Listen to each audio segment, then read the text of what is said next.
Límites es presentado por Tigo. En Tigo, el centro sos vos.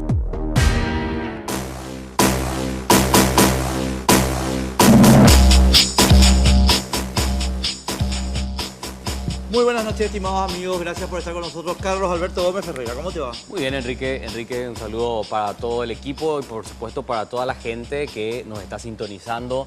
Vamos hasta las 23, acompañándolos a través de las pantallas de Red Guaraní con Sin Límites. Y con la ropa de Perry Ellis, como Señor. siempre. La ropa, calorazo hoy, nadie se puede quejar de la temperatura para despedir el verano. Y Perry Ellis, por supuesto, que tiene su colección de verano a tu disposición. Segundo piso del Shopping del Sol de 9 de la mañana a 9 de la noche. Hay que recordar que Perry Ellis está de liquidación. Sí. Desde el 50% hasta el 70% en todas sus prendas. Así que la oportunidad está dada para que todos los que quieran vestirse con muy buena ropa americana lleguen hasta el segundo nivel del Shopping del Sol. Por supuesto, también comunicados con la mejor compañía del país, Tigo. En Tigo, el centro sos vos, con promociones también para todos sus grandes clientes. Si todavía no te sumaste a la red 4G más grande del país, bueno, no sé qué estás esperando. Sumate a Tigo y disfruta de la mayor velocidad. Y tenemos un invitado de lujo con el que vamos a compartir algunas experiencias en un minutito más. Porque realmente vale la pena capitalizar lo que otros aprenden, ¿verdad? Sí.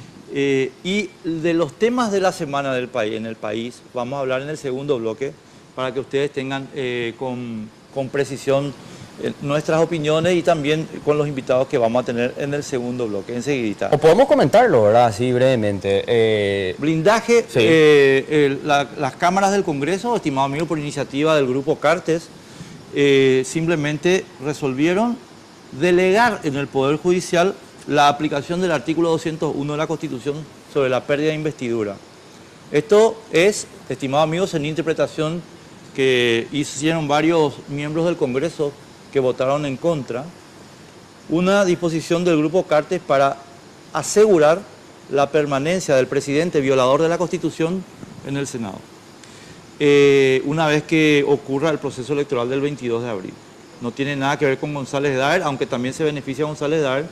La cosa es para que el señor Cartes pueda quedarse en el Senado en la eventualidad desgraciada de que sea elegido senador, entre otras cosas. Bueno, pero convengamos que hay también otros que se están salvando el pellejo con esta nueva reglamentación. Totalmente. Te digo, el caso de Adolfo Ferreiro, ¿verdad? También. Que salió a desafiar a todos intelectualmente, tratando de idiotas a medio Paraguay, diciendo que él tenía la razón jurídica y, bueno, modificando las reglas de la Constitución, porque hay que recordar que el artículo de nuestra Carta Magna, el artículo 195, señala que se necesita una simple mayoría de votos de los presentes, salvo casos que están en la Constitución establecidos con mayorías calificadas, ¿verdad? Así que modificar artificialmente algo que no dice la Constitución y además exigir una condena por parte de la justicia para tratar castigos políticos que no son jurídicos, bueno, claramente va en contra de nuestra norma constitucional y lo que acaban de hacer los diputados es realmente detestable.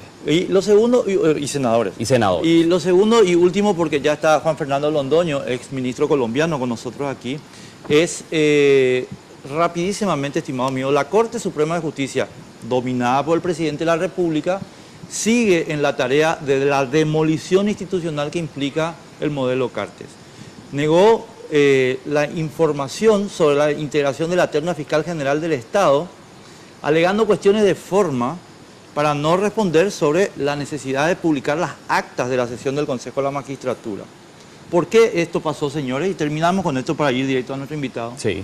Porque el Consejo de la Magistratura no sesionó para elegir la terna fiscal general del Estado. La terna se eligió, según tenemos los audios de Fernández Lipman del 2 de enero de 2018. En Burú Villaroga. En Burú Villaroga, en la casa del presidente, entre el presidente de la República, que no es miembro del Consejo, y el cómplice del presidente, que sí es miembro del Consejo, Luis María Benítez Riera, ex cuñado del gerente de Tabesa, de José Ortiz. Así que todo en familia, liquidando las instituciones del Paraguay con aval de la Corte Suprema. Bueno, y estaba leyendo un resumen muy interesante a través de redes sociales. La Corte Suprema de Justicia en los últimos días, ¿verdad?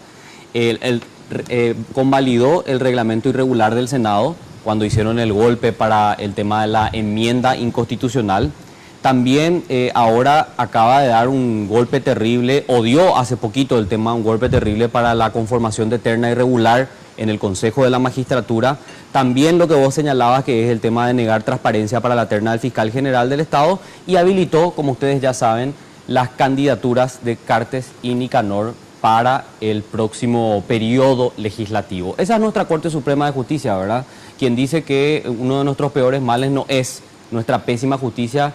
No sé en qué país vive, ¿verdad? Porque estamos en manos de estas personas que deciden totalmente en contra de la República. Ya presentamos a nuestro invitado de la noche, Enrique. Él fue viceministro del Interior, asesor del equipo negociador del gobierno colombiano en el proceso de paz, y actualmente es director del Centro de Análisis y Asuntos Políticos, uno de los principales expertos en temas de gobernabilidad y fortalecimiento democrático, que llega a nuestro país para hablar, entre otras cosas, de financiamiento político, algo todavía pendiente en nuestra realidad política. Así que ya lo saludamos. Juan Fernando Londoño, buenas noches, gracias por estar con nosotros.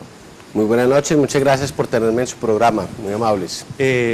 Una pequeña precisión informativa, porque yo me quedo un poco... ¿Vos fuiste ministro o viceministro? Viceministro. Viceministro de Seguridad. Viceministro del Interior, que en Colombia es un poco distinto, porque en Colombia el Ministerio del Interior no lleva los temas de policía. Como recordarás, Ajá. En Colombia, a raíz del conflicto armado, los temas de policía los lleva el Ministerio de Defensa. Sí. Ya. Los temas del ejercicio del poder policial del Estado los lleva el Ministerio de Defensa. El Ministerio de Defensa. Y el Ministerio del Interior lleva principalmente los temas de relaciones con el Congreso, relaciones con las entidades territoriales y temas de participación y derechos humanos. Correctísimo. Tengo entendido, Juan Fernando, que vos estuviste en el proceso en que se que ha escrito en los medios de su país. Me gustaría escuchar un poquito un análisis de lo que fueron las elecciones legislativas y la consulta entre partidos para la elección de candidatos que en mayo van a las elecciones en Colombia. Estaba leyendo que en 50 años creo que fue uno de los procesos más pacíficos, pero también uno de los más polarizados. Así que me gustaría escuchar un poquito su opinión al respecto. Bueno, digamos lo siguiente, durante toda la época del conflicto armado, las guerrillas tuvieron en el proceso electoral un objetivo militar. Se trataba de un poco de legitimar el sistema democrático e hicieron del proceso electoral siempre parte de su acción armada. Por primera vez en Colombia tuvimos unas elecciones pacíficas de esta magnitud, donde ningún grupo armado atacó el proceso electoral. Entonces eso permitió unos amplios márgenes de libertad. Pero claro, la polarización, ¿a qué se refiere? A que la manera como terminó el conflicto armado no es aceptada por unos sectores de la sociedad. ¿Qué sucedió? Pues básicamente teníamos dos opciones como país. Luego de 50 años, continuábamos esta guerra sin sentido o nos sentábamos a negociar. Si vos te vas a sentar a negociar con tu enemigo, tenés que hacer concesiones. Tenés que decirle, mira, yo me siento contigo, vos vas a entregar tus armas y yo a cambio te voy a dar, por ejemplo, unas curules en el Congreso durante unos años. Sí. Creo unos incentivos para la negociación para que eso sea posible. Algunas personas no querían esa negociación, no querían esas concesiones, pero tampoco querían reconocer que no hacerlas era condenar al país a seguir en la guerra. Entonces, eso es lo que genera la polarización. Creer que el país habría podido terminar la guerra por la vía militar y sin concesiones. Claro. Al respecto de personas que no querían la paz, o por lo menos decían no a este acuerdo que se elaboró en La Habana, Cuba, tenemos que hablar de una persona que encabezó el movimiento por el no, ¿verdad? Que es Álvaro Uribe, que según los últimos resultados, bueno, mantiene la primera fuerza en la Cámara de Senadores, 19 lugares de 102, y segunda fuerza en la Cámara de Representantes, que sería como una especie de la Cámara de Diputados, sí, aquí claro, en Paraguay, ¿verdad? Que se queda con 32 de los 166. Si bien, dice la prensa colombiana, fueron resultados por debajo de las expectativas, está claramente convertido en la primera fuerza del legislativo en su conjunto, pero por debajo de las expectativas que calculaban en realidad mucho más. Uribe fue reelecto, fue el senador más votado de la historia de su país, según los datos oficiales, y le pregunto un poquito, ¿verdad? Él fue la cara visible del no, del rechazo rotundo. ¿Será que la ciudadanía colombiana votó también eso en estas elecciones legislativas? Bueno, continúa existiendo esa fractura entre los que votaron sí en el plebiscito y quienes votaron no. Y obviamente la cara visible, como bien lo mencionas, del no sigue siendo Álvaro Uribe. Sí. Pero hay que mencionar que pese a ese desempeño electoral que muy bien registras, pues representa solamente el 20% del país político. Es decir, no es el 50% de la opinión pública como en algún momento se creyó cuando triunfó el no en el plebiscito que Álvaro Uribe representaba.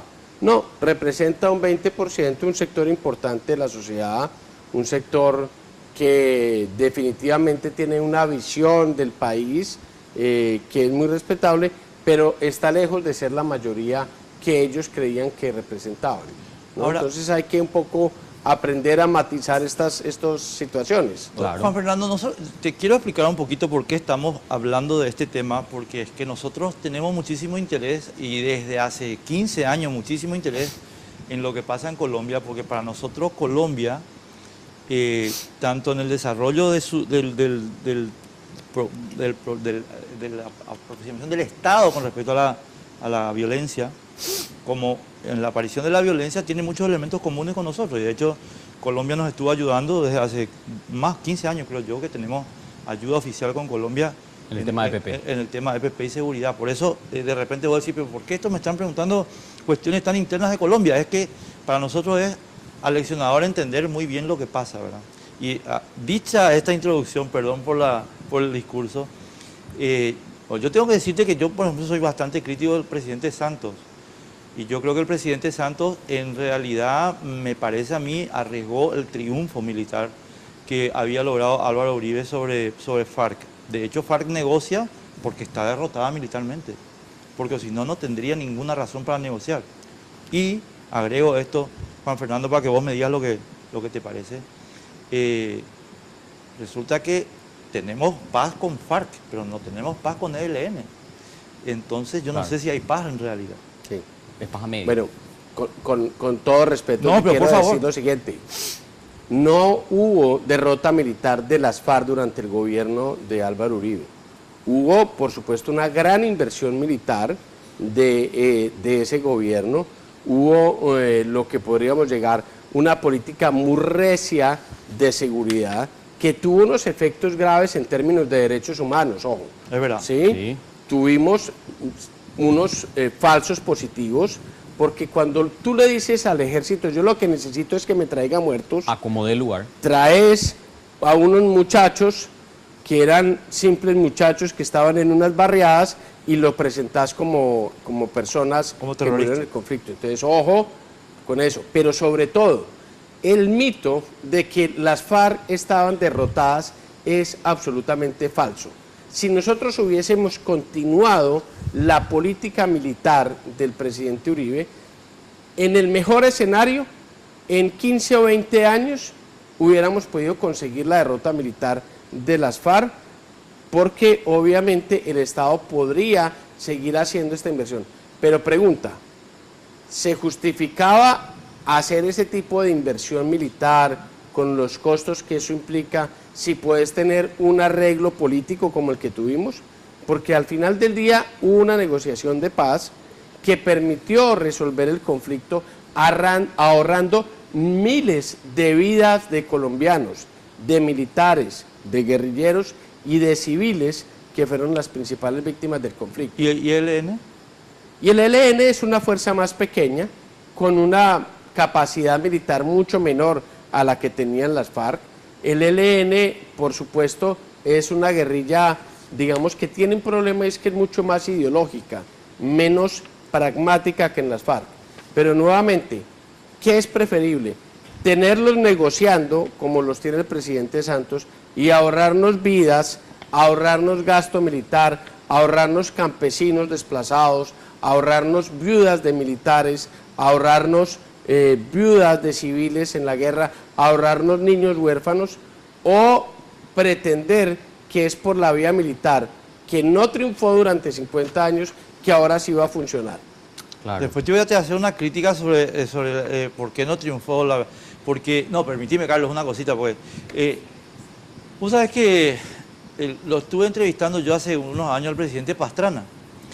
Y la lección tremenda que yo saqué de esa entrevista es que había en ese momento en Colombia, hasta Uribe, ¿verdad?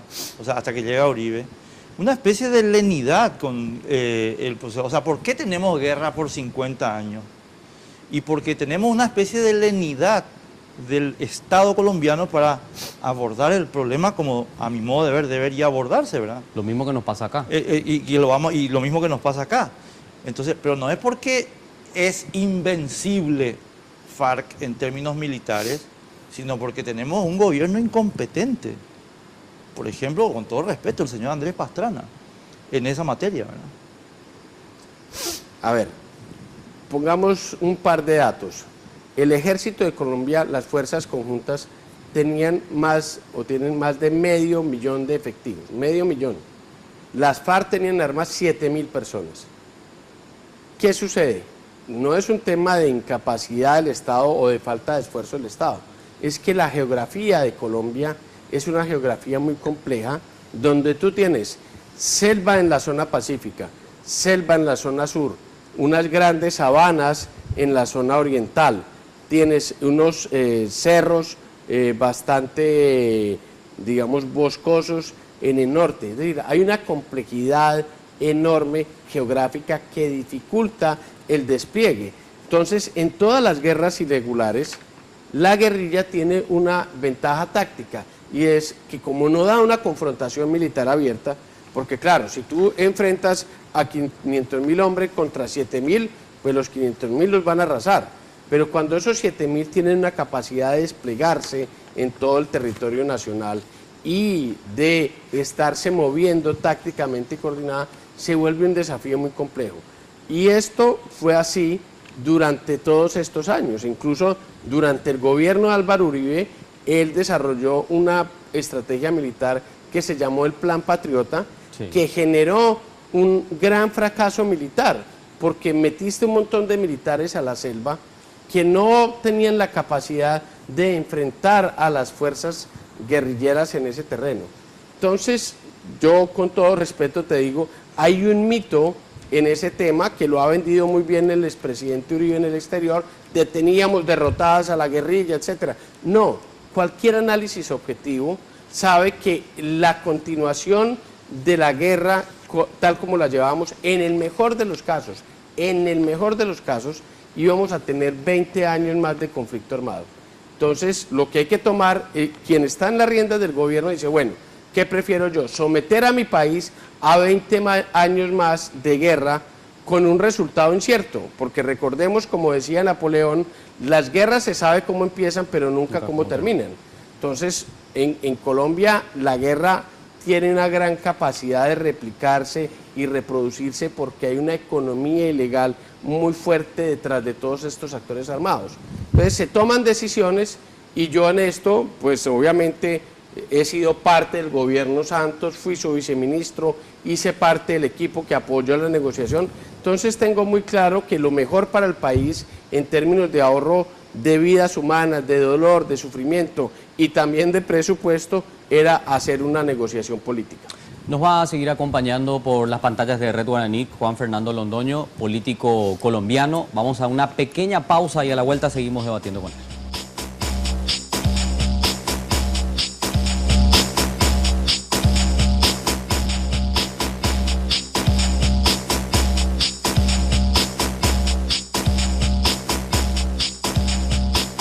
Solo contigo tenés las mejores ofertas en smartphone.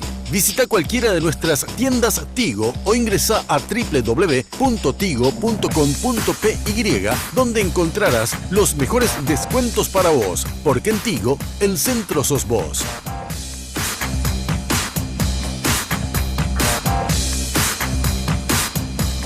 Seguimos, estás viendo Sin Límites por las pantallas de Red Guaraní. Hoy nos acompaña Juan Fernando Londoño, político colombiano, hablando un poquito en esta primera parte de la entrevista de las últimas elecciones, ¿verdad? Y todo lo que repercutió en su país, un proceso de paz bastante cuestionado. Sobre el punto quería mencionarte un poquito y escuchar tu opinión al respecto, porque leí varios análisis sobre los resultados de estas últimas elecciones para el Congreso. ¿Santos fue o no castigado por los electores? Porque si uno ve lo que logró en el Senado y en la Cámara de Representantes, bueno, redujo su cantidad de bancas. Y también quería plantearte lo del fracaso de las FARC en las legislativas, ¿verdad? 0,5% de la población, 85.000 votos, ¿verdad? Sí, obviamente tienen aseguradas las 10 bancas en total en ambas cámaras, pero fue un fracaso rotundo, ¿verdad? Esos dos escenarios me gustaría escuchar un poquito tu análisis al respecto. Sí, el presidente Santos efectivamente tuvo una disminución pequeña del conjunto de grupos políticos que lo apoyan. Pero el problema principal del presidente Santos es que no hay ningún grupo que realmente se presente como santista. Claro. No hay nadie que diga, yo estoy aquí defendiendo las banderas del presidente Santos. Entonces, puede que tus aliados no les vaya tan mal, pero nadie está jugado por ti, digamos. Entonces eso marca una diferencia grande frente al uribismo, que sí tiene claramente un liderazgo político del expresidente Uribe, lo tiene al frente y compitiendo. Entonces, digamos un poco, ahí hay que matizar esa situación. No es que le haya ido tan mal a los partidos políticos que acompañaron el gobierno del presidente Santos, pero es que no hay ninguno defendiendo la obra del presidente Santos. Ese es realmente su gran drama. ¿Influyó el cuestionado acuerdo de paz en estos resultados? Yo creo que sí, pero más que todo ha influido una percepción de desgaste del gobierno. 8 años, que ¿verdad? el presidente Santos lleva 8 años, es una persona que tiene una popularidad de tan solo el 25%, mientras que el presidente Uribe terminó su periodo de gobierno con 60% y se ha mantenido con unos índices cercanos al 50%. Claro. Pero en el tema de las FARC, sí, digamos, esa falta de apoyo político muestra que era un buen negocio hacer la paz, porque ellos con las armas tenían mucho poder, sin las armas no tienen poder. Nada, claro. Entonces, quitarles las armas y facilitar que hagan una transición a la vida política es un buen negocio para el Estado colombiano y para la sociedad colombiana en el largo plazo. Ahora, pero esta respuesta de la gente podría ser también, bueno, no nos convence en definitiva como idea política, eso es categórico, ¿verdad? De acuerdo, es que tuvieron un respaldo mínimo. Por eso. Y de hecho, ellos acaban de retirar su candidato a la presidencia justo porque no tienen apoyo. Sí. Pero entonces eso muestra que realmente no eran un grupo representativo de la sociedad colombiana, que realmente tenían mucho poder porque tenían unos fusiles, pero que una vez se le quitan los fusiles mediante esta negociación, pierden su relevancia. Y obviamente tendrán que ir a la justicia transicional, presentarse, confesar sus crímenes, cumplir unas penas alternativas y empezar un proceso de transición, de reconciliación con la sociedad. Pero no hay también un mensaje en contra de la impunidad. O sea, la gente no dijo, nosotros no queremos brindarle impunidad a esta gente. Porque si uno lee el acuerdo, ¿verdad? Los curules asegurados en el Congreso, de acuerdo al acuerdo, ¿verdad? O sea, yo creo que hay también un mensaje en contra de la impunidad de los colombianos que reflejan esta mínima cantidad de votos, ¿o no? Pues es difícil decirlo porque hubo una gran cantidad de votos por todos los partidos que apoyan el acuerdo de paz. Te lo pongo de otra forma, claro, entiendo. El partido que dice que no está de acuerdo con los acuerdos de paz sacó el 20%. Y el resto de partidos que apoyan los acuerdos de paz sacaron el 80%. Entonces, ¿dónde está la mayoría de la sociedad? Con el 20% que dice que no apoya los acuerdos de paz, o en el 80% que es el que se la ha jugado por apoyar los acuerdos. Porque impunidad no hay en el sentido de que no va a haber justicia.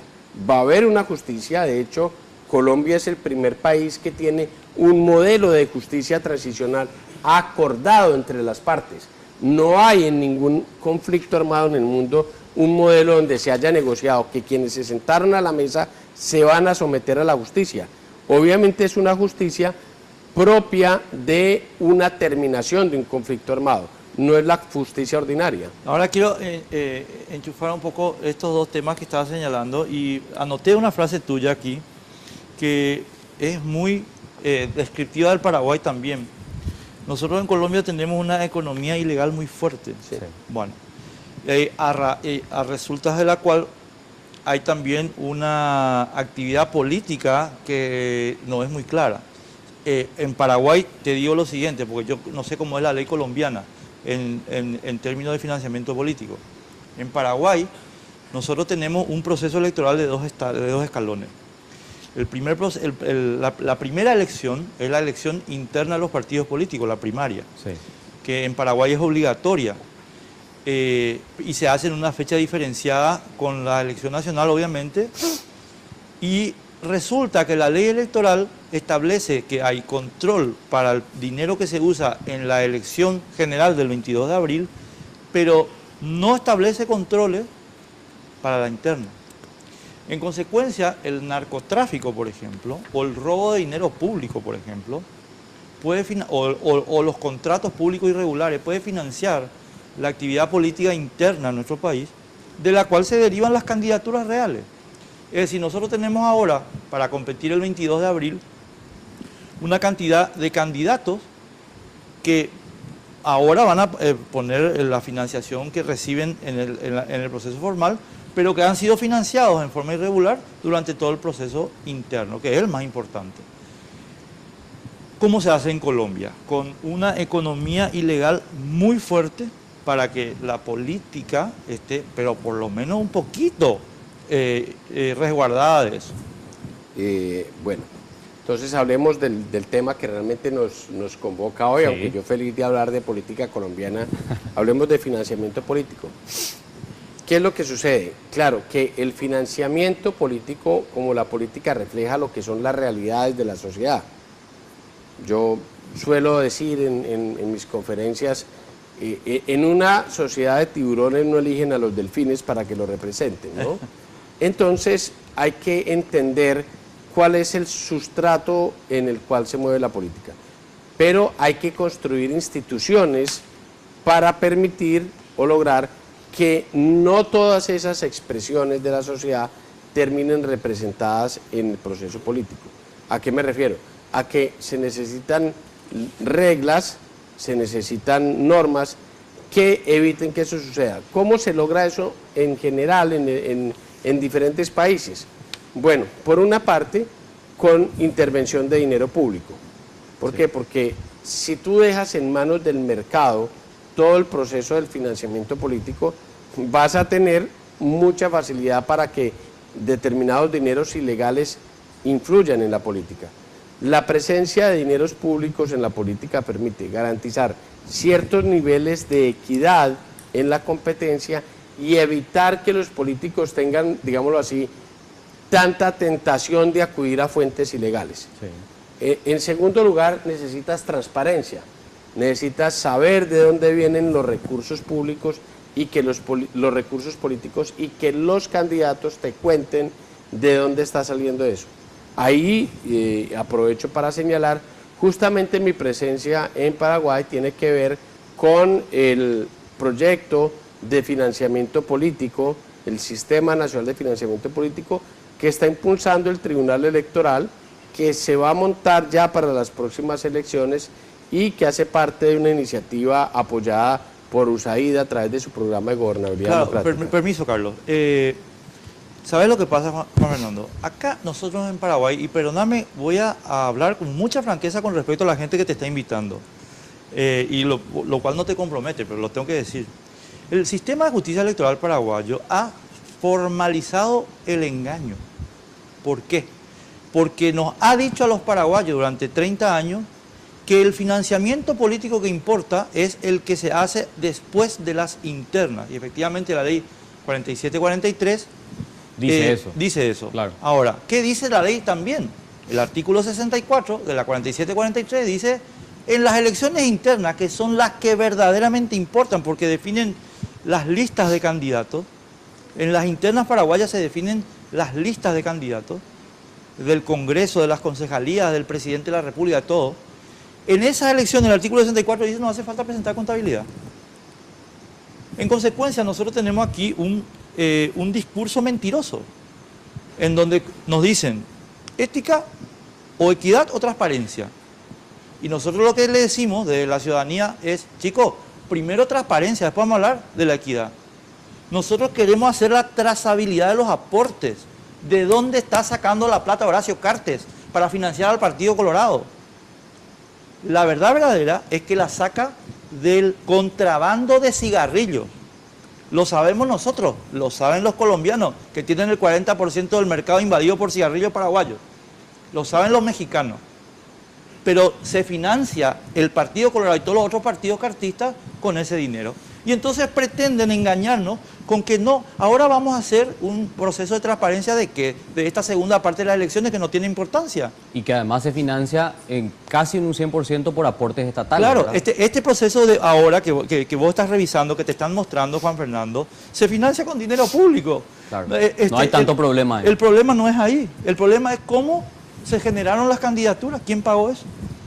Claro, lo que pasa es que pues, yo no puedo opinar de la realidad paraguaya porque no la conozco, pero todos estos procesos son procesos de ajustes lentos y graduales para el tema. Ahí hay, digamos, un problema objetivo. En casi todas las legislaciones del mundo, no solo en la paraguaya, las internas de los partidos son procesos internos de los partidos, tal como se señala. Claro. Y por lo tanto el margen de maniobra de la legislación para introducirse en la vida interna de los partidos es mucho menor. Todos los estados tienen regulaciones sobre el proceso electoral general, Sí. pero muy pocos tienen regulaciones estrictas sobre el proceso interno. En Colombia es igual. Las consultas internas de los partidos son acordadas por los partidos y el Estado lo único que hace es apoyar a través de la organización electoral ese proceso, pero no se regula la contabilidad, el funcionamiento. Entonces te digo, no es un tema solamente paraguayo, es un tema de que esa es como la realidad de la política. Lo importante es esto, hay que empezar a dar pasos en la dirección correcta. Y claro, uno quisiera que de una vez se arreglaran todos los problemas, pero la otra opción es empecemos a arreglar algunos problemas. Un problema que se va a arreglar con este sistema de financiamiento político es que la gente va a conocer mejor cómo es el proceso de financiamiento de los partidos y de los candidatos. En la medida en que eso se logre, estoy seguro que hacia el futuro se podrá avanzar en que eso también cubra las internas, pero eso requerirá una reforma de la legislación. Entonces, lo importante es que estamos avanzando, estamos caminando en la dirección correcta y estamos logrando ese principio básico de que haya transparencia en el origen de los recursos de la financiación general, porque siempre va a haber posibilidad. Mira, en otros países te dicen, bueno, pero es que la campaña empieza 3 meses antes, y el gasto que se hizo antes de la campaña, ¿qué?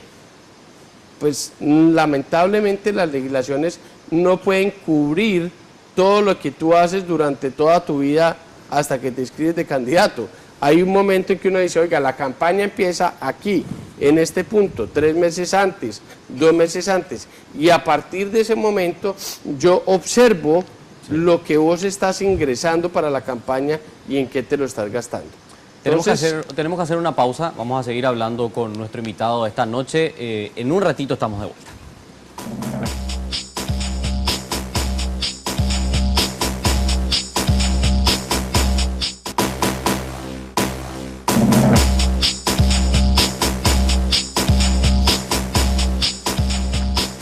Continuamos, estás viendo Sin Límites por las pantallas de Red Guaraní. Nuestras cuentas de redes sociales están habilitadas también para escucharte y que puedas opinar, tanto Facebook como Twitter. En estos primeros bloques dialogamos con el político colombiano Juan Fernando Londoño, un poquito sobre la realidad de Colombia, ahora ya adentrándonos al tema que lo trae al país, que es financiamiento político. Nos estabas comentando fuera de aire que una cuestión que también se tiene que revisar es que el pago a los partidos por el gasto en una campaña se da a posteriori, ¿verdad? Después de conocidos los resultados oficiales. Y antes hay un trabajo previo de los candidatos de ir a los bancos, hacer los préstamos, de vender los famosos bonos. Aquí se firman también los famosos pagarés. Después se les extorsiona a los que llegan al Congreso, por ejemplo, a ejecutarle el pagaré si no le responde al líder político. ¿Cómo ves ese modelo? ¿Se tendría que cambiar el pago, la transferencia por parte del Estado tiene que darse en campaña, durante campaña? Claro, yo, digamos, en mi análisis del tema del financiamiento político, claramente el tema de la inversión pública del Estado está orientada principalmente a garantizar la equidad en la competencia. Sí. ¿Por qué sacan plata de tus impuestos para ponerlo en una campaña? Pues primero porque es una actividad democrática que nos beneficia a todos, pero además porque si el Estado no interviene, van a ser solamente los sujetos privados los que pongan el dinero. Y si solamente los sujetos privados ponen dinero, pues eso claramente privilegia a los poderosos, claro, a aquellos que tienen más dinero. Entonces, el objetivo del dinero público es ayudar a cambiar, a moderar eso que podríamos llamar una falla del mercado, que es privilegiar a los poderosos. Pero claro, si tú pones ese dinero, pero no lo pones en el momento de la campaña, sino posteriormente, ese objetivo no se cumple. Entonces, es muy importante, eso sí, que hacia el futuro las legislaciones, las regulaciones privilegien el ingreso del dinero público para las campañas en forma anticipada, de manera que tenga un impacto real en la equidad electoral. Claro, ahí yo tengo que decirte, Juan Fernando, que hay una cuestión que a mí por lo menos me suena mal, ¿verdad? Equidad. A ver, ¿es lo mismo el candidato Mario Abdo Benito, el candidato Efraín Alegre, que el candidato Enrique Vargas Peña? No.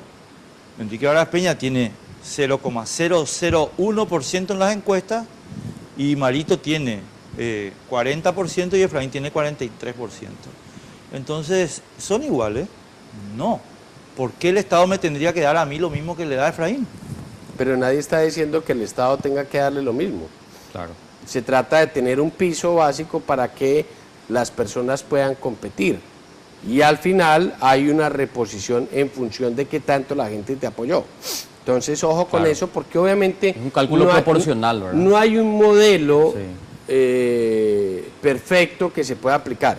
Lo que yo estoy señalando es que si quieres generar un poco de equidad, entonces tú que tienes 0,1 en las encuestas, tienes derecho a competir, y el Estado lo que te debe dar es un piso para que puedas empezar a divulgar tus propuestas. Ni siquiera te lo tiene que dar en efectivo, te puede decir, oiga, yo le voy a dar a usted unos espacios en televisión para que usted pueda difundir su programa.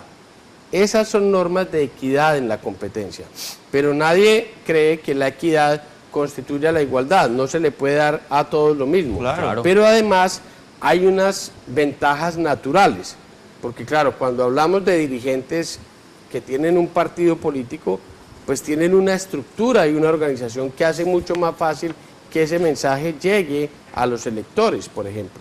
Entonces, ojo, por supuesto, es muy fácil decir frases un poco rimbombantes de necesitamos equidad, etcétera, pero todo eso tiene que ser matizado. Por eso es muy importante, y ese es un trabajo que se está haciendo en el programa de financiamiento político, y es la razón de mi visita a Paraguay, que se susciten estas discusiones, que esas discusiones se hagan al interior de las universidades, con los equipos académicos, que se hagan con la sociedad civil, que se hagan en los medios de comunicación, que se hagan con los partidos, porque eso tiene que constituir parte de una apropiación colectiva, de una discusión de cómo queremos que funcione la política. Dos disidencias te voy a señalar sobre el panorama. En la Universidad Paraguaya no se discute absolutamente nada. Y en los partidos políticos menos. Así que yo te cuento que estás llegando al desierto de las ideas y bueno...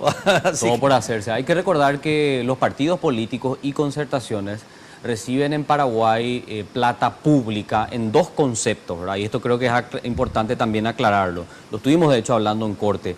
Aporte, que es lo que reciben solo los partidos y concertaciones que tienen representación parlamentaria, y es el aporte que se recibe de manera anual, ¿verdad?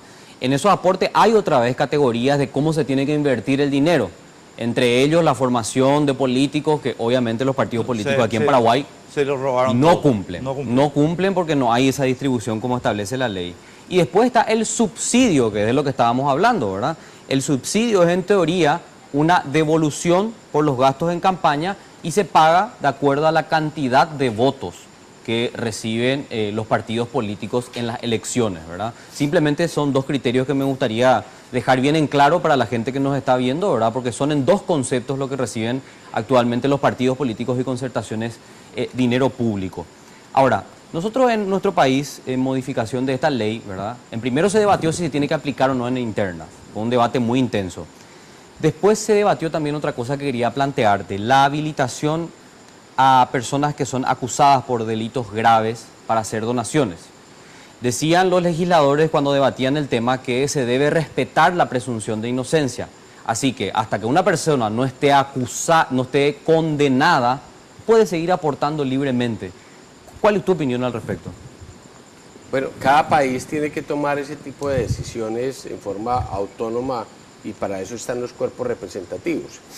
Lo que pasa es que tienes que poner sobre la balanza cuáles son los objetivos de lo que persigues. Entonces, por ejemplo, en Colombia sí está prohibido que personas que tengan causas penales puedan aportar para una campaña. Pero claro, es que nosotros hemos tenido presidentes elegidos por el narcotráfico, y acá hemos también. tenido congresistas financiados por el narcotráfico. Acá también. Entonces, como sociedad, yo no opino de Paraguay, ustedes tienen una visión de la realidad paraguaya que yo no puedo opinar ni introducirme en ella, sino que lo que te digo es que Colombia ha ido tomando una serie de decisiones que pueden sonar un poco en contra de lo que es la teoría democrática tradicional, claro, como por ejemplo la presunción de inocencia, etcétera, pero porque necesitas a partir de tu realidad concreta tomar unas decisiones de qué es lo mejor. Y por ahí, pues cada país tiene su propia forma de resolver sus problemas, ¿no? ¿Cómo quiero que digas esto a Jaime Bestar y a todos los muchachos de justicia electoral? Porque yo te cuento que es la misma realidad que vos relatás de Colombia la que tenemos aquí en Paraguay. Legisladores pagados por el narcotráfico, abogados de narcotraficantes hoy siendo diputados, senadores.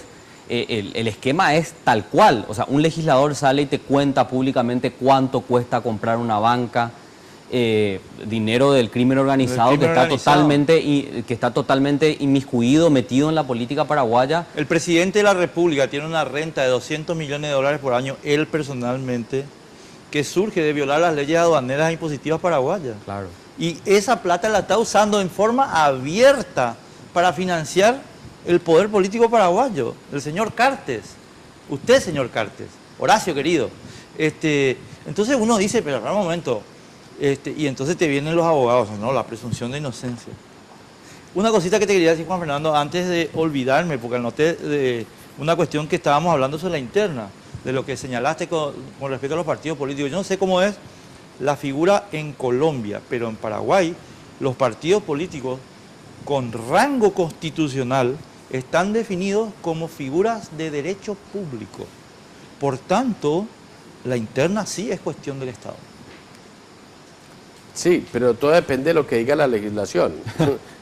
Si la Constitución te dice que el partido es una entidad de derecho público, pero la legislación te dice que las internas las resuelve el partido de acuerdo a sus estatutos, pues ahí tienes un marco jurídico que tienes que respetar. O cambiar. O cambiar, claro, ¿no? Y yo estoy seguro que la introducción de este software de financiamiento político por parte del Tribunal Electoral va a ayudar a que haya más conciencia de los problemas de financiamiento político en el Paraguay y va a ser una medida innovadora, importante y puede ser la puerta a esa nueva generación de reformas que yo veo que hay muchas personas interesadas en que se realice en Paraguay y creo que seguro con ese nivel de demanda de parte de la sociedad y los periodistas, en algún momento los políticos tendrán que responder a esa necesidad de transformar estas realidades. Claro, realmente conclusiones muy interesantes las que tomamos de esta charla. El dinero público tiene que llegar y en tiempo y en forma a las organizaciones políticas para un mejor control. Eso por un lado, ¿verdad? Quería plantearte también otro punto que fue de debate en el Congreso paraguayo, más bien para tener un poquito de la experiencia colombiana, ¿verdad? Ya que vos no querés opinar sobre la cuestión local propiamente. Se debatió mucho también sobre la cuestión de cantidad de dinero que puedan aportar personas nominadas a las campañas, ¿verdad? De hecho, en la última modificación, que después terminó siendo vetada por el presidente de la República en el pasado, se aumentaba ese tope, ¿verdad? Es importante aumentar el tope, liberarlo o reducirlo. Estamos hablando de personas nominadas, o sea, de dinero privado, no público, Claro, ¿se entiende? pero nuevamente ahí tienes el problema de que no todas las cosas buenas vienen juntas. Entonces, claro, aumentar los topes genera una inequidad natural porque el que más puede gastar va a gastar más. Sí.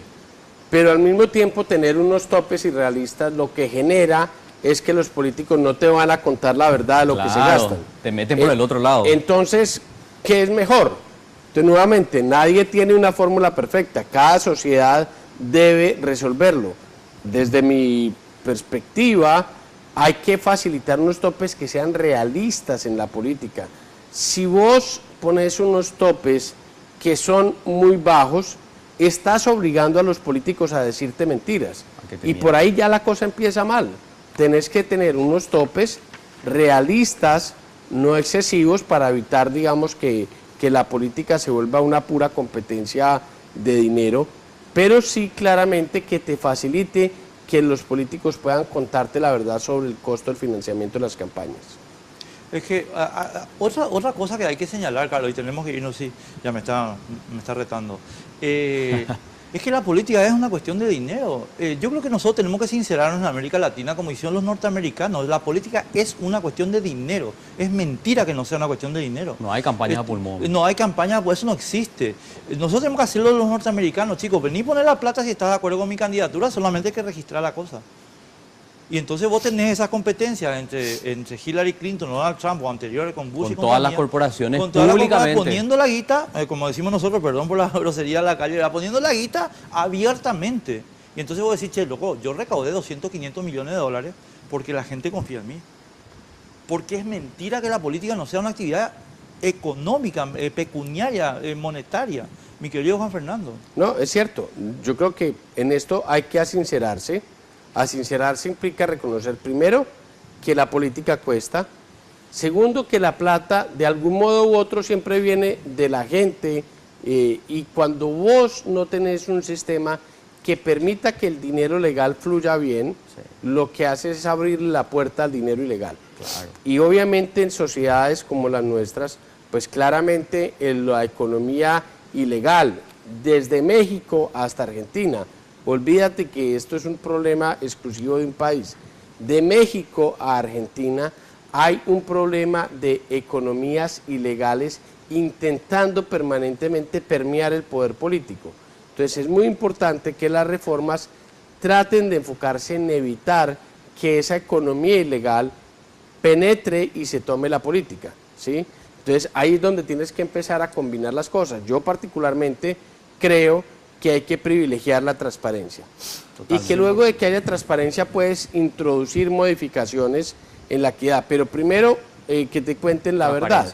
100% de acuerdo. Queremos saber cómo se Bueno, financia. por fin estamos de acuerdo en algo. Muchas gracias. No, totalmente.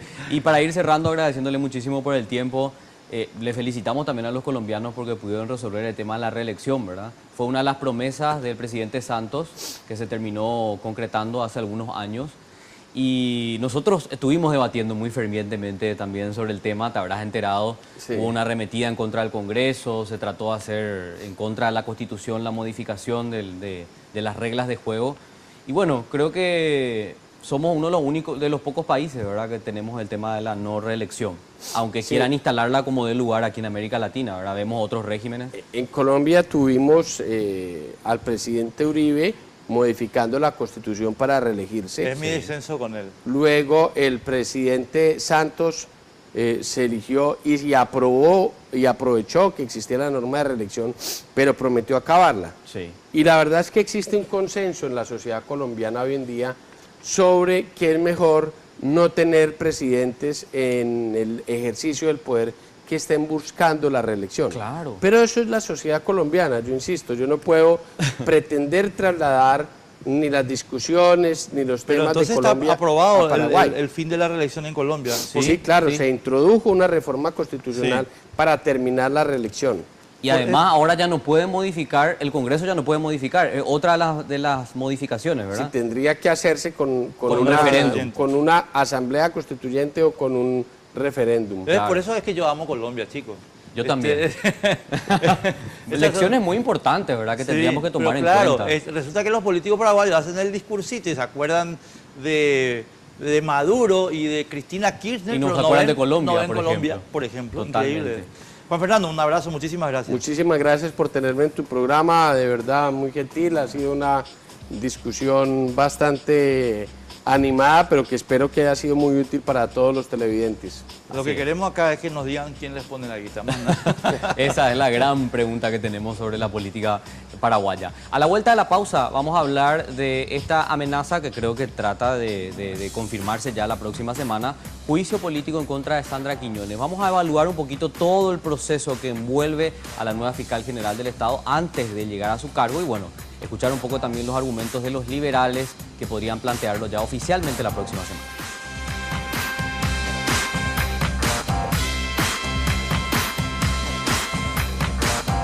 El estrés y las contracturas cervicales son dos de los problemas nerviosos más frecuentes de hoy día. La utilización del vibromasajeador orgánico Jack es un enorme paliativo para esas afecciones, ya que actúa como un descontracturante muscular, favoreciendo el óptimo funcionamiento del sistema nervioso central. Solicita tu Jack a Dismar Salud y Cultura al 021-527-610 y 0982-380-527.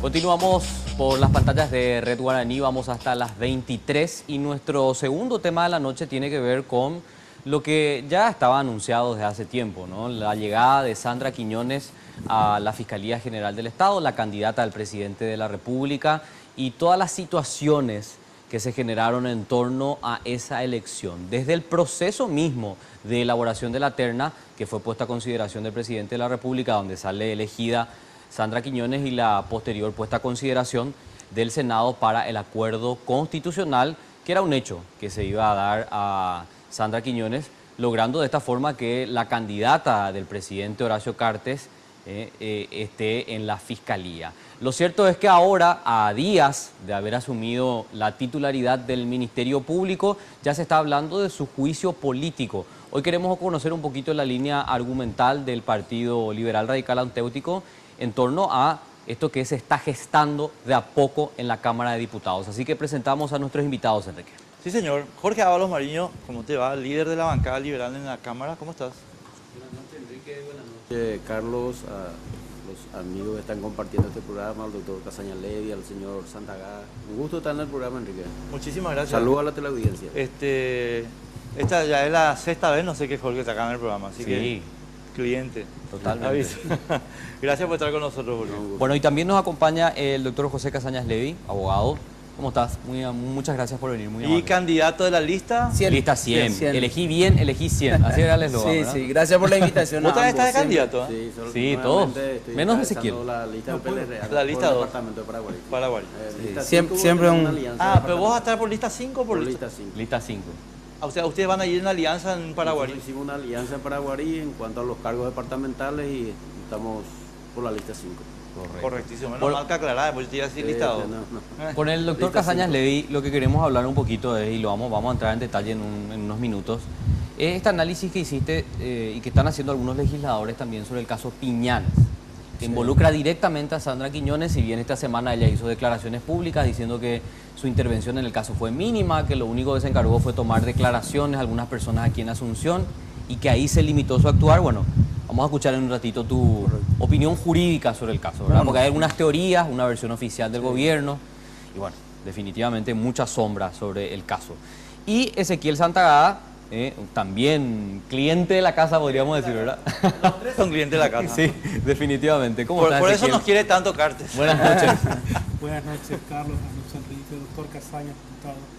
Un saludo a la teleaudiencia. Bueno, con Ezequiel queremos debatir un poquito, de hecho con todo, ¿verdad? Pero Ezequiel conoce muy a cabalidad del tema, la decisión de la Sala Constitucional de la Corte que rechazó in limine la acción de inconstitucionalidad planteada por el Grupo Impulsor de Acceso a la Información contra los fallos de amparo que promovieron para saber datos de cómo se eligió la terna para Fiscal General del Estado. De hecho, tenemos un audio que nos muestra cómo se seleccionó la terna, ¿verdad? Pero como no se puede usar en juicio, ese audio fue categórico, Ezequiel. La terna se elaboró en Buru Villarroa con un ministro de la Corte Suprema de Justicia y nada que ver el Consejo de la Magistratura. Y lo sabía un secretario. Lo sabía el de secretario segunda del jurado. categoría, o sea. Y el Consejo dijo en juicio que no tenía por qué dar los fundamentos.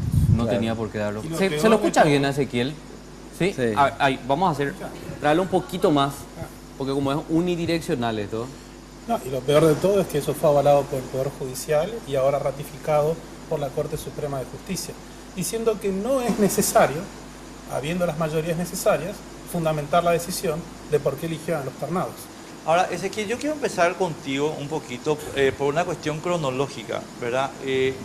Porque lo de José y lo de Jorge como que se va a aplicar después de la cuestión central, que es, o sea, la cuestión primaria, digamos que es la elección de Sandra Quiñones. Por eso quiero empezar contigo, digamos, por esa cuestión A ver, sabemos que en realidad Horacio Cartes y Luis Benítez Riera. María Benítez Riera se juntaron en Buricharoa y Cartes le ordenó a Benítez Riera, que es un lacayo, sos un lacayo, que Sandra Quiñones sea la ternada, digamos, en este tema, porque era su candidata, como ya sabemos, por Fernández Lima. Ahora, yo lo que quiero entender, o sea, lo que quiero que vos expliques, Ezequiel, es que los actos públicos de los órganos colegiados tienen que estar registrados para poder ejercer el control. Escrutinio público. Eso es lo que quiero que expliques. Es tal cual lo dijiste vos. O sea, es la base del sistema republicano, la fundamentación y publicidad de los actos de gobierno. Es la única forma que tenemos nosotros de poder controlar la gestión de quienes nos están gobernando. Por eso es que cuando terminó el proceso transparente, porque así se lo publicitó, que era la elección de fiscal general del Estado más transparente de la historia. Sí. Porque se transmitieron en YouTube en directo audiencias públicas. Claro. Solamente eso lo hacía el proceso más transparente de la historia. Un legado de Riera, dicho sea de paso, O sea, una fantochada. Por eso, a eso me refiero. Por favor. O sea, es transparente porque utilizamos un fetiche tecnológico, nada más que eso. Pero queríamos ir a lo sustancial. Lo sustancial era las preguntas que nosotros hicimos. Que las hicimos nosotros, pero le hicieron más de 70 ciudadanos, porque fue una consulta vializada. Hicimos 7 preguntas. Pedimos la copia del acta de sesión y deliberación, Más vale. que era lo elemental. Supuestamente ahí debía estar los fundamentos. Claro.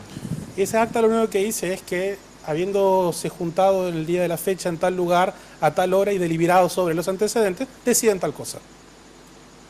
No hay ningún otro relato. Nada más. Absolutamente nada más. Les pedimos los puntajes objetivos de méritos de cada uno de ellos, Sí. que son puntajes académicos, esto hay que aclararlo. Diseño de perfil de fiscal general del Estado, o sea, ¿a quién buscaban? ¿Qué tipo de fiscal general del Estado buscaban? Que por otra parte habían dicho que iban a hacer ese perfil. Y acá hay que aclarar, porque después nos contestaron que el perfil está en la Constitución. Claro. Lo cual es falso. Lo cual es absolutamente falso porque son solamente los requisitos mínimos. Claro. Si es por eso, cualquier abogado mayor de 35 años ya podría hacerlo. Lo cual no puede ser. Es una locura. O sea, de hecho, el propio Consejo, según su ley orgánica, tiene la facultad de establecer requisitos puntuales para definir justamente ese perfil. Pedimos todos los resultados de test de integridad, capacidad y personalidad. Esto es lo que motivó nuestra ida a la Corte. Ya voy a llegar a ese punto. Si no estaba en el acta, la copia del acta, queríamos saber si había no sé, un libro de sesiones o algo, y por eso solicitamos la ponderación de cada candidato. O sea, en algún lugar debía estar por escrito cuáles fueron las consideraciones que tuvieron los consejeros para elegir a quienes eligieron. O sea, no podía ser una mera elección in pectore. Sí. Ya voy a llegar a ese punto. Pues ahí está lo medular del problema. Todo lo otro puede ser accesorio, pero en esta pregunta estaba lo medular. Luego el dictamen o parecer del Tribunal de Honor, y finalmente todo el presupuesto destinado y utilizado y el respaldo de todos los gastos. Solicitamos esto y lo único que nos dieron, solicitamos vía el portal de acceso a la información, fue la copia del acta. Punto. Nada más. Nada más. Dijeron que los puntajes no. Dijeron que no había diseño del perfil del fiscal general porque estaba en la Constitución y nada más que eso. Dijeron que si nos daban los test de integridad y capacidad iban a violar la intimidad de personas adultas, profesionales, y que voluntariamente se sometieron a un proceso de escrutinio público para ocupar uno de los cargos dentro de la estructura de poder del país más importantes. Ni más ni menos la cabeza de la institución que más incide sobre nuestra libertad. Ni más ni menos que eso. Nos dijeron que el dictamen o parecer del Tribunal de Honor era reservado. ¿Por qué? Porque lo habían hecho por reglamento reservado. Precioso. O sea, la ley de acceso ahí a la información sí. claramente establece que solamente por ley puede clasificarse o reservarse El determinada reglamento no información. sirve entonces para negarse a dar la información. Por supuesto que no. Claro. Eso es una norma de inferior jerarquía.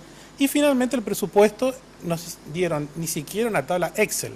Era un cuadro de Word con 3 campos y nos decían bocaditos tanto, alquiler tanto y no sé qué otra cosa tanto, la sumatoria de otra cosa.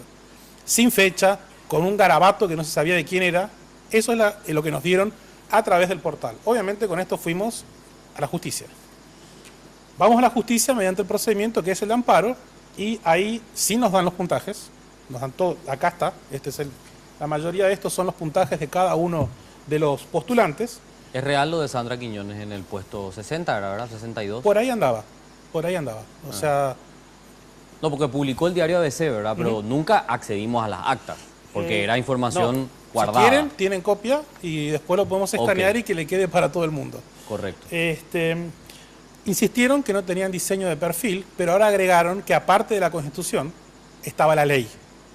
Entonces que nos decían, vayan ustedes y busquen en la Constitución y en la ley y ahí van a tener el perfil de fiscal general del Estado. O sea, nos seguían tomando el pelo, básicamente. En cuanto a los resultados de los test de integridad, seguían diciendo que era información que afectaba el ámbito de intimidad de los postulantes. Que no habían hecho tal ponderación. Ellos no hicieron ponderación. Y no se ruborizaban al decirlo. O sea, con vehemencia lo sostenían. Dijeron que sí se habían equivocado con el dictamen del Tribunal de Honor, porque efectivamente, y para eso convocaron una sesión extraordinaria en el plazo perentorio de 48 horas que tenían para responder, y dijeron, no, les vamos a dar esto porque sí nos equivocamos. Ajá. Y nos dieron, sí, todo el presupuesto detallado, y la otra parte de este expediente son todos los contratos. En estos contratos hay una parte muy interesante, que es el contrato que firma el Consejo con la empresa Jobs. Sí. Atende el micrófono, por favor, Sí. Ezequiel, para que se te pueda escuchar bien. En este contrato, el test de integridad que se iba a tomar a los postulantes iba a evaluar cuestiones tales como sentido de urgencia. O sea, si sabe responder, o sea, si sabe actuar ante una situación de crisis como corresponde. Claro. O no es un haragán. O dice, no, como de fin de semana me quedo en mi casa y no pasa nada mientras hay un secuestro o algo por el estilo. Interacción frecuente con los demás. O sea, si es una persona que tiene habilidades interpersonales o es una persona parca, no puede una persona parca ser fiscal general del Estado, porque tiene que manejar un enorme grupo humano con muchísima diversidad. Competitividad, o sea, un tipo competitivo, algo elemental. Cambio frecuente, o sea, si es un ciclotímico o no. Si es versátil. Si está orientado a las personas o está orientado a su bolsillo. Si es consistente en sus argumentaciones, si sigue políticas, si tiene capacidad de análisis de datos y si tiene un lugar de trabajo organizado. ¿A ustedes les parece que yo con esto puedo saber? ¿Lesiona la intimidad de alguien eso? Lesiona la intimidad familiar, No tiene me nada que meto a ver. saber si cuáles son sus preferencias sexuales, amorosas o ideológicas. No. Además, Y a tengo ver, duda que eso sea suficiente para tener un por perfil eso, de fiscal pero general. acabo de decir preferencias ideológicas, sexuales y amorosas. Que son parte de la intimidad de una persona. Totalmente. Y que sería absolutamente improcedente De que el hecho. Estado hurgue sobre esas cuestiones para elegir un fiscal general del Estado. Claro. Bueno, los jueces de segunda instancia, integrantes de la sala primera del Tribunal de Apelaciones en lo Civil y Comercial, en el fallo que atacamos de inconstitucional y que la Corte decidió que rechazar el límite, dijeron esto: sin leer las constancias del expediente, sin leer este contrato que estaba acá, ellos infirieron que como es un test psicotécnico, nosotros vamos a poder inferir, cualquiera de nosotros, cuestiones que, y esto es textual, que afectan a la ideología de las personas, su vida amorosa y su sexualidad. Qué terrible. Y esto lo pusieron en una sentencia judicial. Obviamente, ante esto dijimos, señores, esto es una decisión caprichosa y arbitraria, no fundada en la ley, no fundada en la Constitución, por lo tanto es nula. Esto es lo que los ministros de la Corte Suprema, integrantes de la Sala Constitucional, decidieron rechazar en límite. Pero hay un puntito más. Sí.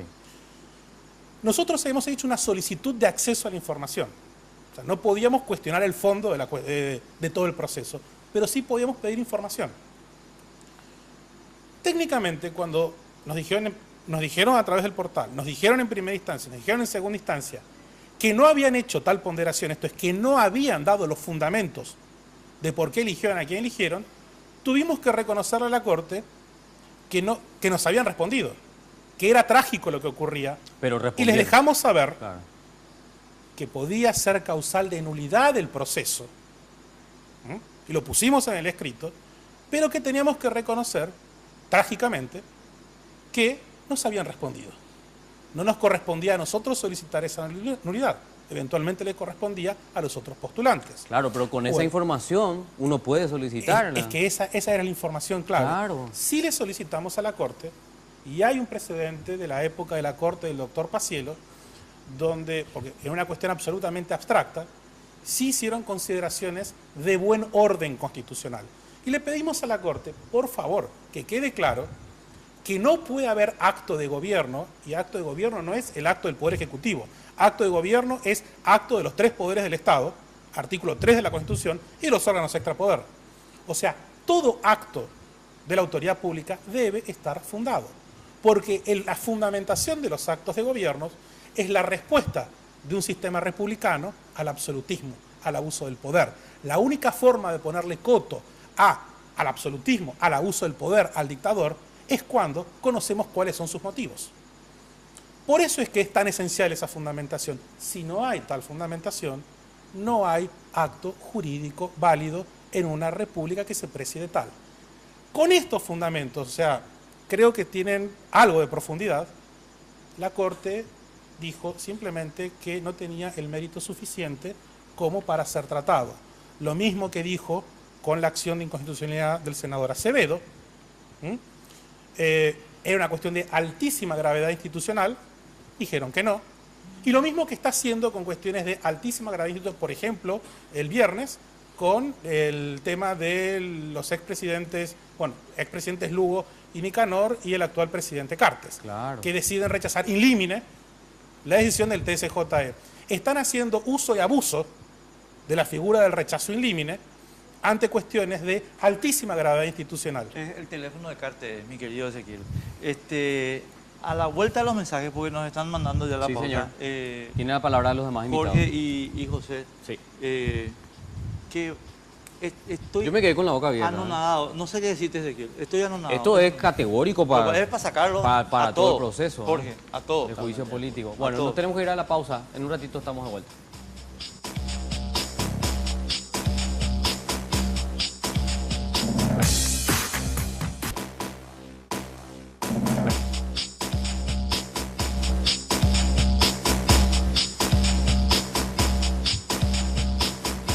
Bueno, estamos ya con la boca abierta. Es que es tanta información que procesar, hay que procesar complicada. un poco la información. Esperame, Jorge, un ratito. ¿Cómo no? Un ratito. Ya sé que estás ansioso, pero quiero ir construyendo cronología.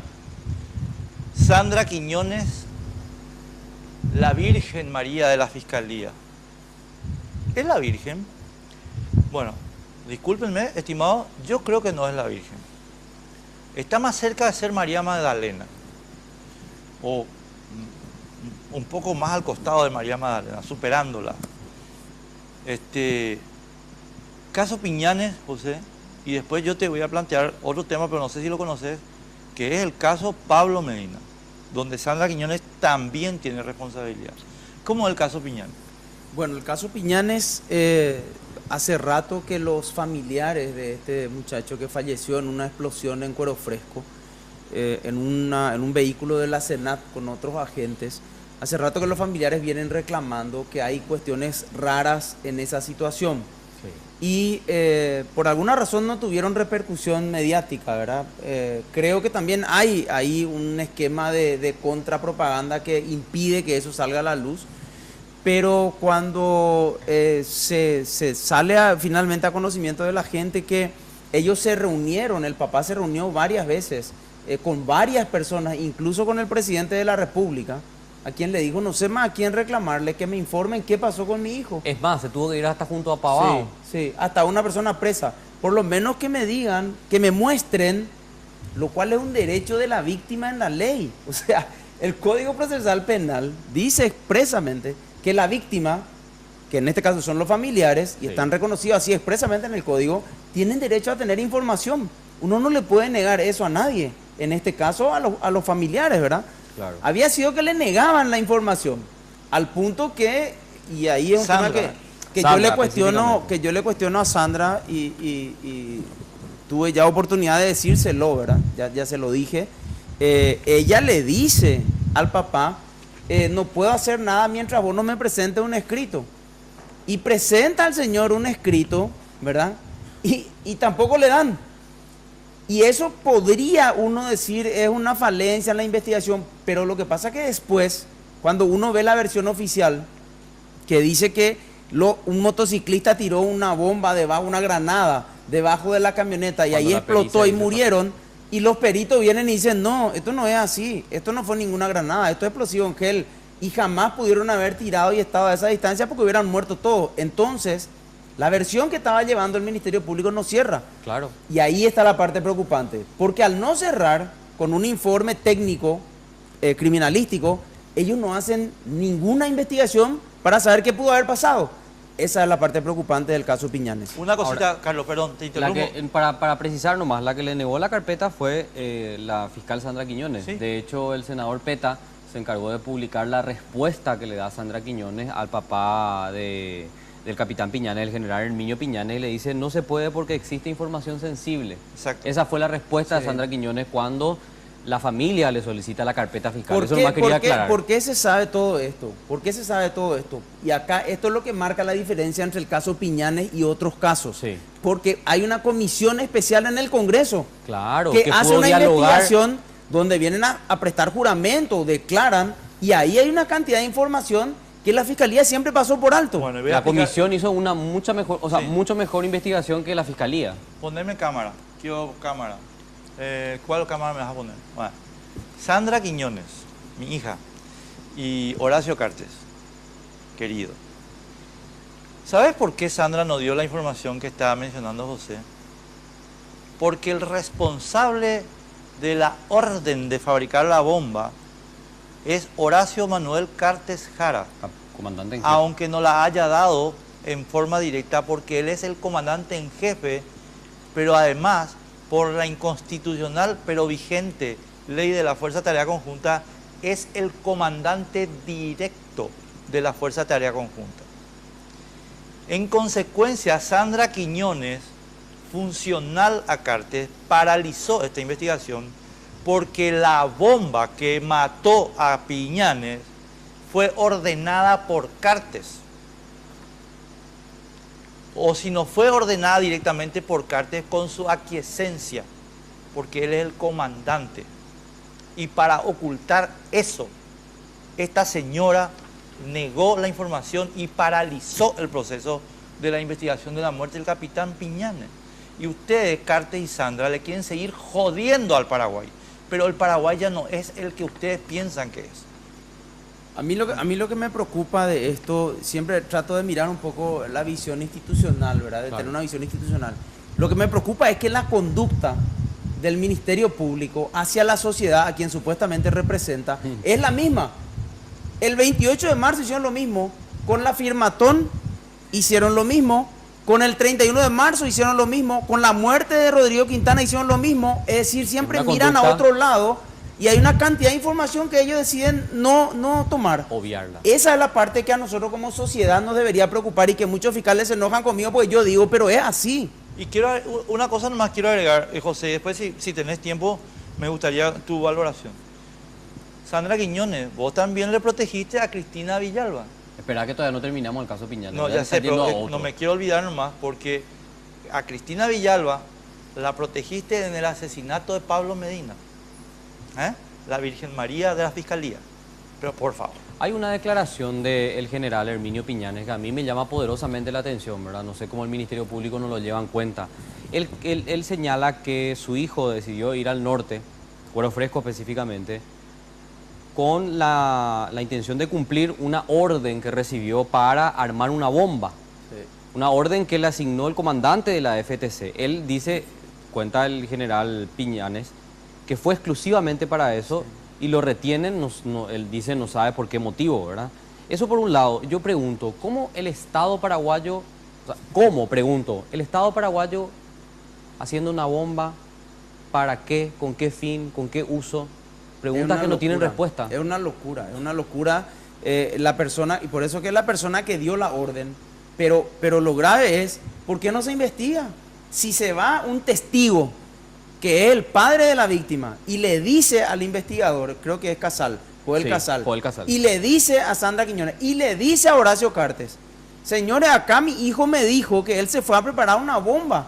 ¿Bomba para qué? Eso no se puede hacer. O sea, el Estado no puede atropellar, como dijo la senadora Bucinqui, y tirotearle desde el avión a todos los que están ahí. Eso no se puede hacer, porque lo único que la Constitución autoriza es la legítima defensa. El Estado no es Rambo, como en la película, para ir a atropellar y meter bombas por todos lados. No puede hacer eso. Es un crimen. Y por eso es que no quieren investigar eso. Ahora, hay otra cuestión también que a mí me parece importante, ¿verdad? El relato que se toma como oficial, como ya bien estaba señalando, es de Juan Manuel Jara, agente de la Senat.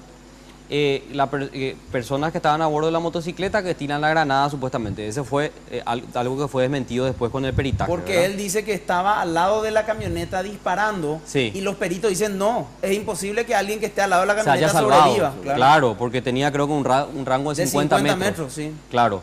Ahora, hay una cuarta persona que hasta ahora no sabemos la identidad de esa persona, porque estaban las personas que ya conocemos, 2 murieron, 1 se salvó misteriosamente, sí. Pero había una cuarta persona en el vehículo según las propias declaraciones oficiales. Esa persona es alguien que no conocemos la identidad, el famoso cuarto hombre, que el mismo gobierno habla, ¿verdad? Sí. ¿Cómo puede haber identidad privada en un...? Claro que no puede haber. Hay casos en la ley 1340 de drogas, de tráfico de estupefacientes, donde hasta cierto punto se puede proteger la identidad. Pero, cuidado, cuando ocurre un crimen o un hecho como este, se terminó la protección de identidad. O sea, la persona tiene que venir, tiene que declarar, por lo menos el juez le tiene que escuchar. Eso es lo que ellos no explican. Y yo le escuché a Joel Casal una vez contigo, y dijo que era una versión fantasiosa del padre. Hipotéticamente, digamos que es una versión fantasiosa, lo cual yo no creo por la evidencia que existe, sí. Pero supongamos que igual la tiene que investigar. 100%. Totalmente. Jorge, todo esto que estábamos hablando, lo de Ezequiel es contexto de la llegada de Sandra y lo de José es actuación previa. ¿Cómo le hacemos un juicio político a una señora que sabemos que actúa irregularmente, que entró por la ventana, que actúa irregularmente, pero que no son hechos en el ejercicio de sus funciones? Bueno, Enrique, primero quiero manifestar lo siguiente.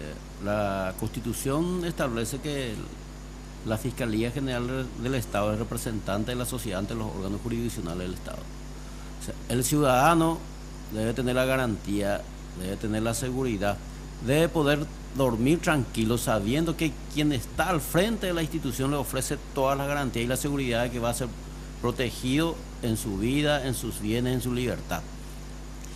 Esa confianza nosotros en el partido no le tenemos a Sandra Quiñones. Es más, tenemos, no es falta de confianza porque nunca confiamos en ella. O sea, tenemos una desconfianza que parte desde, como dijo acá el señor Santagá, desde el proceso que le llevó a esta designación, desde el inicio mismo.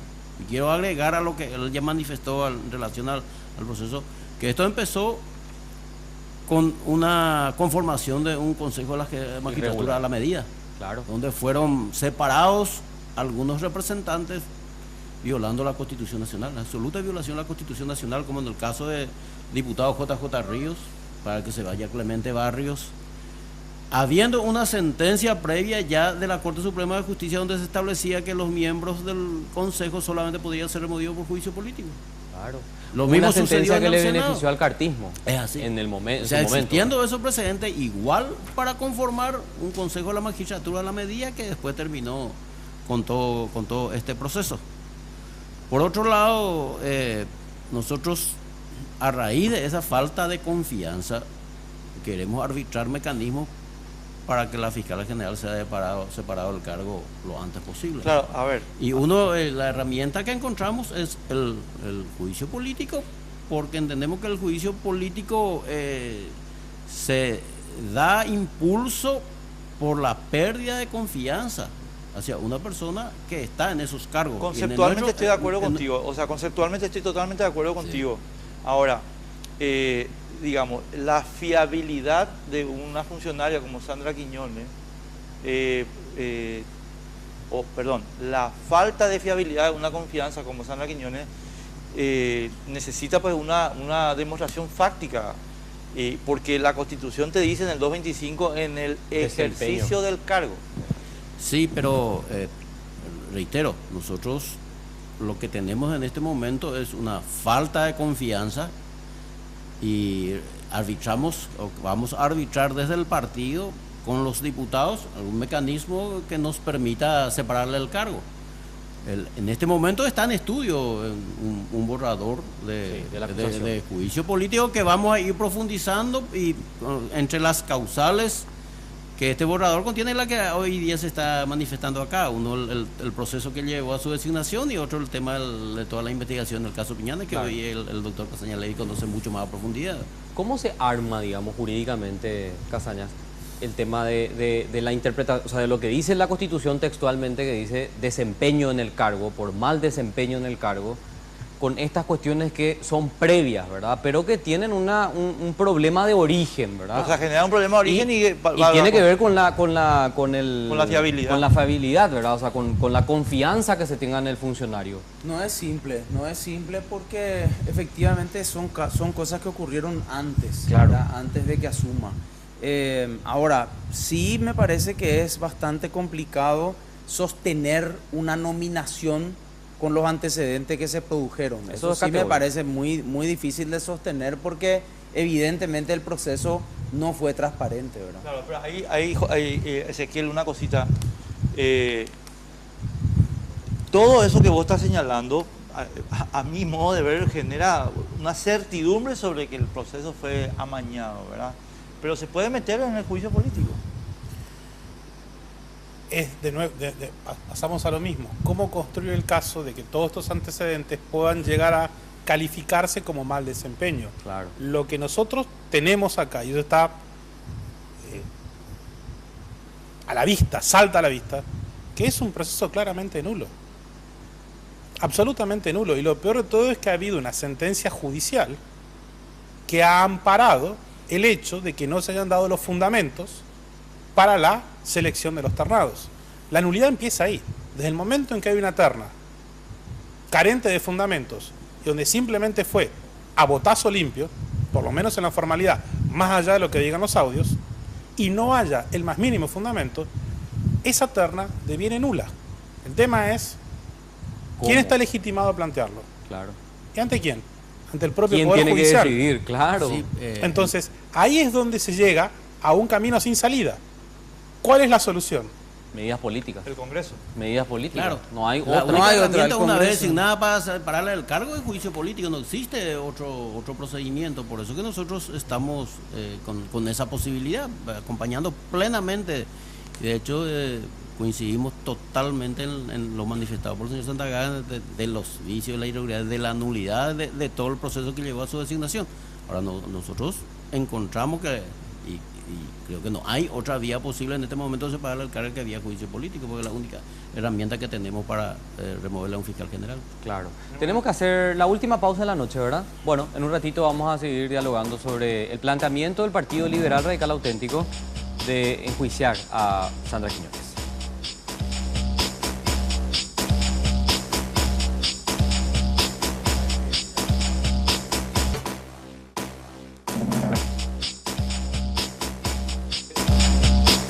¿Qué es lo que hace? Está hablando, Estoy hablando por teléfono acá con mi cuca y no me dan bola. Ya. Pero y si yo no escucho, ¿qué significa que nadie está hablando? Está Porque no bien. hay comunicación individual. Bueno, este es el último bloque, vamos a hacer un último repaso. Me gustaría escuchar un poquito porque ya publicaron los medios un borrador de lo que dice más o menos las causales de juicio político. Sí. ¿Podés comentarnos así en grandes rasgos, diputado? No, básicamente los principales argumentos son lo que Sí. se acaba de desarrollar, el tema del caso Piñán, el proceso que llevó a su designación, también el caso Pablo Medina, entre También. otros, ¿verdad? Pero esto es apenas una propuesta que en este momento está siendo debatido entre todos los colegas. Hay la posibilidad de aportar más causales o Pero de te voy a decir excluir algo, alguna. permitime aportar algo. Sí. Sandra Quiñones acaba de nombrar en el equipo Sí. de administración del Ministerio Público A su pariente. cuñada. No, pero si fuera su cuñada, vaya y pase, porque vos podés decir, no, es mi confianza. A todo el esquema que su hermano y su hermana ministra anticorrupción del gobierno más corrupto de la historia del Paraguay, y su hermano director de municipalidades de la Contraloría General de la República, los directores de ellos los lleva a la Fiscalía. Y yo no digo que no se pueda hacer, lo que digo es, chicos, eso parece más un esquema de recaudación que una asignación técnica. No, y además ella quiere desviar la atención diciendo no, que fue un traslado, que fue en realidad un comisionamiento con el mismo rubro, que no se le va a pagar más. Ese no es el punto. Ese no es el punto. Yo lo que Ese le- no yo es lo el que punto, nunca fue el punto. Tuve oportunidad de hablar por mensaje con ella hace unos días después de ser nombrada. Yo le dije, Sandra, acá realmente vos vas a demostrar tu autonomía y tu capacidad si vos haces las cosas en serio, corrigiendo lo que está pasando en delitos económicos, corrigiendo lo que pasó el 31 de marzo, corrigiendo lo que pasó en la firmatón. Ahí vos vas a tener el respaldo de la gente y vamos a ver si realmente vos tenés esa capacidad. Y yo te doy un voto de confianza. Es decir, acá todavía hay muchos temas por resolver y por aclarar. Y hay que ver hasta dónde ella tiene esa autonomía y esa fortaleza. Yo veo complicado, porque no sé cuál va a ser el respaldo político que le van a dar cuando quiera hacer eso, que tiene que hacerlo. La echan. Así nomás. Lo mismo que le Preguntale a pasó al Enrique García. Contralor. Claro. Preguntarle al Contralor. Preguntarle a Le Enrique va a García. pasar lo mismo. Una cosita nomás quiero agregar, José, a tu comentario. Yo, honestamente, Sandra Quiñones no es nada personal contigo. O sea que yo, Claro. cuando me encuentro con ella divinamente, esto no es nada personal. Pero hay ¿quién que- lo reduce la cuestión a algo personal? Ellos reducen a lo personal. Y ellos después te plantean que no te saludo, no te hablo, no te escucho, no te miro. ¿Entendés? Y acá no es nada personal, chicos. Hey, vos estás en una función pública. Lo siento, tenés que rendir cuenta de lo que... Y voy a agregar el tema de Pablo Medina para que se entienda un poquito, y porque creo que ese tema también es central. El asesinato de Pablo Medina, estimado amigo, un segundo les pido. A Pablo Medina, un periodista a veces, que fue asesinado por un señor que se llama Neneco Acosta, por su orden. ¿Quién es Neneco Acosta? Neneco Acosta era un narcotraficante. ¿Qué hacía él? Vendía, trasladaba o hacía pasar la droga y quedaba con plata. Con esa plata que hacía, financiaba sus ambiciones políticas. ¿Que tenía por qué? Porque la posición política le permitía control policial. Entonces, esa plata él la necesitaba invertir en la política. Ahora, ¿a quién le dio la plata? ¿Por qué le dio la plata a esa persona y no a otra? A Cristina Villalba. Porque Cristina Villalba es la jefa de la operación Cartes en Canindeyú. Por eso le dio la plata Neneco a Cristina. ¿Y qué hizo Sandra Quiñones con el caso? Porque Cristina Villalba habla con Neneco Acosta después del asesinato. 2 conversaciones, una de las cuales de 12 minutos, después del asesinato. ¿Qué hace Sandra Quiñones? La deja fuera a Cristina Villalba, que tiene que explicar todo este entramado de protección policial para Neneco Acosta, estimados amigos, por los cuales Neneco Acosta se escapó. No, la Virgen María del Ministerio Público, la fiscal general Sandra Quiñones, dejó afuera a esta señora. ¿Saben por qué? Porque Cristina Villalba es del palo palísimo de Horacio Cartes. Por eso la dejó afuera. Sencillo. Por eso es que esa teoría que vos manifestás, José, de que ella puede actuar con independencia es muy complicado. Es difícil, disculpame, yo no creo. Difícil.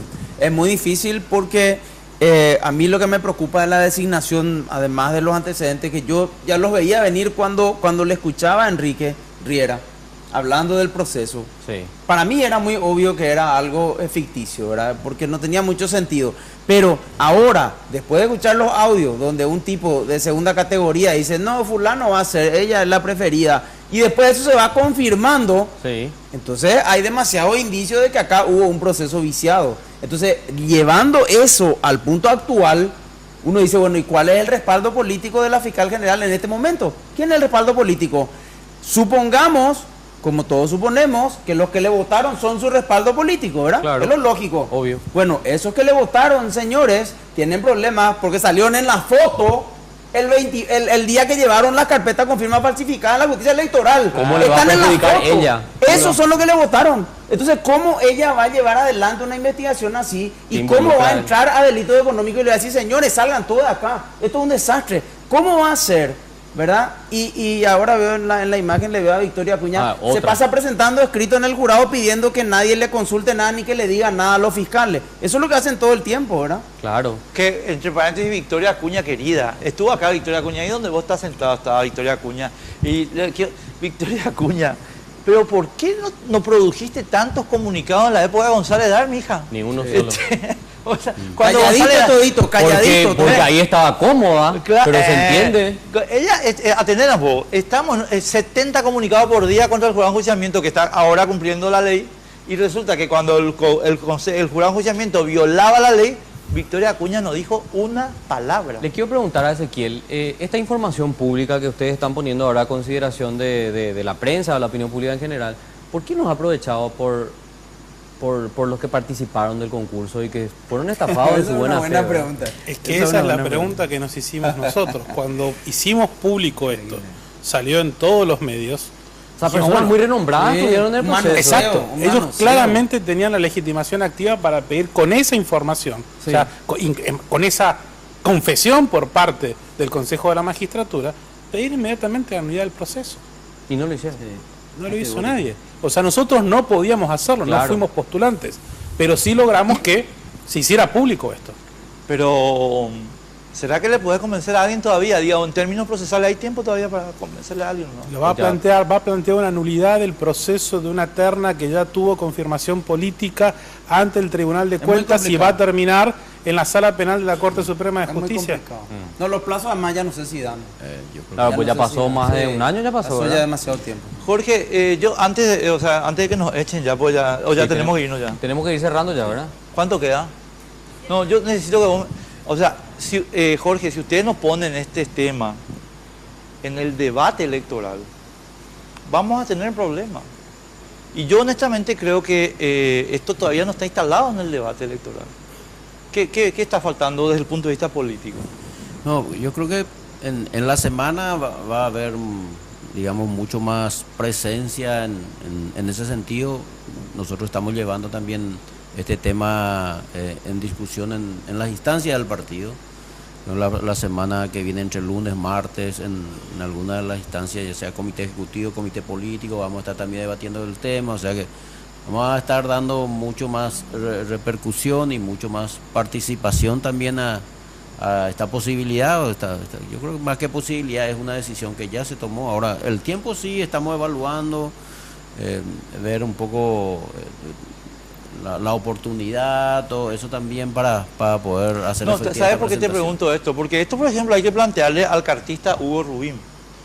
El O cartista algunos Hugo... liberales también. No, el cartista Hugo Rubín de Encuentro Nacional, Katia González, yo te iba a llamar el lunes Cardinal.